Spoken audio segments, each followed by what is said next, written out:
All right, my people, welcome back to Gospel News. As it happen, now so we take the bring and come give on now. Wahala don't bust out as they talk to you now. They say that no be small kind of engagement when the Nigerian army don't do for the southeastern part of the country. No be small matter. Also, they were shooting everything, whether they move, I be no they move, they were shooting in the southeast for just no reason. In the street where nothing was visible, in an attack or retaliatory attack with the Biafra Army as it happened. So they say that this thing happened in Imo State, where Governor Hope Uzodinma is the Oga Patapata for the area. According to Simon Ekpa's tweet, he says, breaking, these are evidence of Nigeria's terrorism against Biafra. These are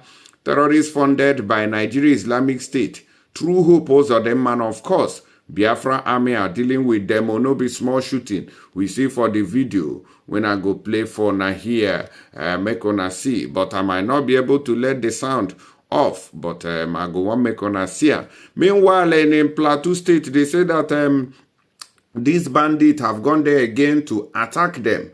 On the previous video we saw, where the Nigerian army was speaking, they assured residents of Plateau State of their unwavering support in making sure that no such attack repeats itself again. But to our surprise, everything they said were all lies, as the attack has been repeated again and father plus son has been sent to judgment, while the local vigilantes in the area engaged the Fulani terrorists before some of them fled, and then they say they buy one of them. I'm going to give you details very quickly, so let's go there. No time to waste time at all. All right, so let's do this.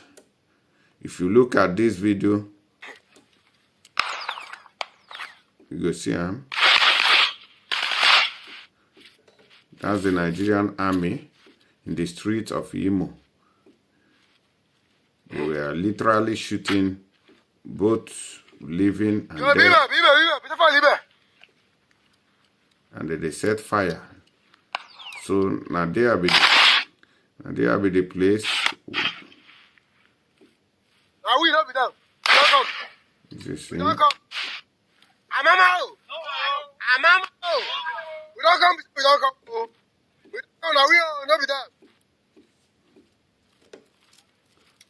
So this is happening in Imo State.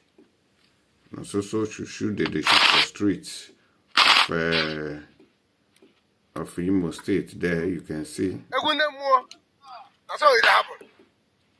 I'm trying to remove the sound. So the people who were repairing these bikes maybe have run away after seeing these military men. You see? So they are actually looking for Biafra army, right? Now be this one they see here. So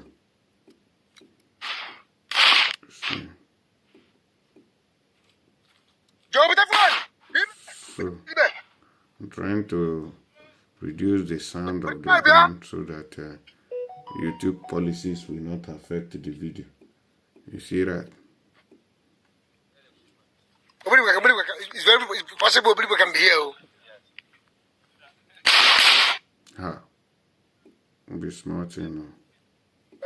Bam, everywhere. So what are they actually shooting at now?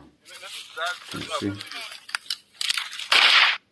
So this is the thing. I think the southeast is not actually safe like that. Southeast is, there's so much insecurity now.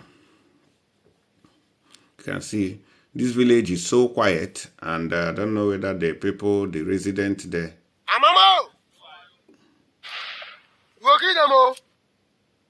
So that is it. That's what's happening in Imo State, according to the information that we've heard. You can see for yourself. So I don't know whether those ones are the Nigerian army. I've been Asare Dokubo boys. Now they see them.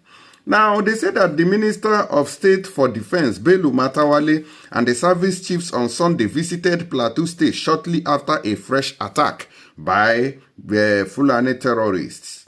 They say the visit comes hours after assailant killed no fewer than 2 persons, including a father and his son, in fresh attack which occurred in Boko's local government area of the state. Accompanying the service chiefs, Matawale was the Minister of Humanitarian Affairs and Poverty Alleviation, Dr. Beta Edu. On board the Nigerian Air Force plane, the dignitaries landed at the Yakubu Gowon Airport, heaping by 10:10 a.m. After that, Matawale was on ground to take the salute by military officials. Service chiefs present there were the Minister of Defense Staff, Chief General Gabriel Musa, the Chief of Army Staff, Lieutenant General Taoreed Lagbaja, the Chief of Naval Staff, Vice Admiral Emmanuel Ogala, and the Chief of Air Staff, Air Marshal Hassan Abubakar. Plateau State has been attacked twice within a week. In the previous attack on December 24th, over 190 persons were sent to judgment while marking the Christmas Eve attacks on Bokos and Bakinla, the local government areas of the state. In the fresh attack, the Transition Implementation Committee Chairman Marcus Nyam told Channels Television that the attackers invaded the village on Saturday night and killed a father and his son. He also said that the effort of the vigilantes in the community who engaged the assailant resulted in the death of one of the attackers as others fled.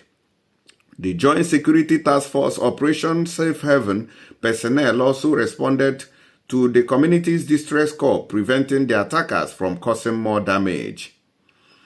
During a visit to the region on Wednesday, Vice President Kashim Shettima said, "Aid would arrive shortly. I will personally supervise it and ensure that none of it is hijacked by anybody," said Caleb Mutfwang, the state governor. Now waiting in the promise the people. After the damage has been done, it was, una go remember, those of una where they follow this platform properly, una go remember when the Nigerian army promised that this kind of incident will never repeat itself. But now it has repeated itself already. Yohana Audu from the National Rescue Agency, NEMA, told AFP that supplies were coming and distribution should start within 2 days. Nigerian President Bola Ahmed Tinubu has ordered security agencies to immediately move in, score every stretch of the zone and apprehend the culprits. Northwest and central Nigeria have been long terrorized by bandit militias operating from bases deep in forest and raiding villages to loot and kidnap residents for ransom. Competition for natural resources between nomadic herders and farmers intensified by rapid population growth and climate pressures and has also exacerbated social tensions and sparked violence. Now, the matter where they happen, a jihadist conflict has raged in northeastern Nigeria since 2009, killing tens of thousands of people and displacing around 2 million as Boko Haram jihadists battle for supremacy with rivals linked to Islamic State group. UN Rights Chief Volker Turk said in a statement he was deeply alarmed by the Christmas weekend attacks. The cycle of impunity fueling recurrent violence must be urgently broken. The government should also take meaningful steps to address the underlying root causes to ensure non-reoccurrence of this devastating violence, he said. So the UN also have spoken based on this matter that is happening in Nigeria, this kpai when they see everywhere. Now, even the Ohanaeze Ndigbo has also intervened. They said that these killings in a Plateau State, that Ohanaeze Ndigbo has called for restructuring and state police, which I have also supported because you can hear that it was the local vigilantes who saved the situation.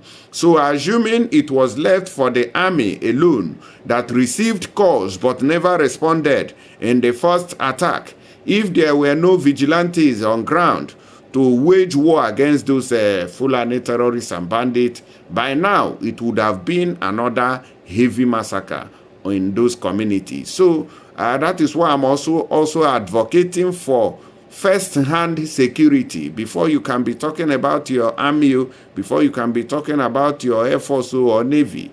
Those securities are supposed to be equipped. So those vigilantes are supposed to have, because most of these vigilantes are from these localities. They are the villagers. They are part of the community. So at least people would know who to hold responsible if anything goes wrong. Not waiting for somebody, a soldier who is coming from another branch of Nigeria. You want to call him to come and stop the, So sometimes this tribalism, this religion issue is affecting the country in a very heavy way. And the country people does not have one mind. You see, they don't have one mind. This person is doing his own, that person is doing his own. Oh, I'm from Yoruba side, so we leave Hausa people. I'm from Igbo people, so we leave this one. Igbo people, we don't have to. So now all these things, there is so much agitation inside the country. So since this country does not have the same mentality, the same way of reasoning, that means that a referendum should be called, so that people who have the same ideology, the same belief, and the same way of doing things can go one side and form a country of their own. And people who have the same ideology can also go to their own territory to form. If you have terrorist ideology, you stay in your territory and practice your terrorism on your people very well. But this one Nigeria, a terrorist would leave his own zone and enter another zone and also be operating there. You see? So it doesn't make any sense. I beg. And I waiting, I say, make I just bring phone here. Make on they see as they be so. Now I make Ohanese now they call for state police. At least those people will go come the fight and go no say they are state. Now our state be this. And because of saying this Nigeria, nobody self will really get time. Nobody is a Nigerian. That's why looting cycle continues. But if there were indigenous people, we be say they be the real Nigerians. They know for the loot money. Person will come from here, no go loot money because he knows saying they loot himself. You dey see him. So I go see you for the next update. I beg, try to touch the share button. Make other people they see what we they talk about for here. Thank you as you do so, and God bless you. Bye bye.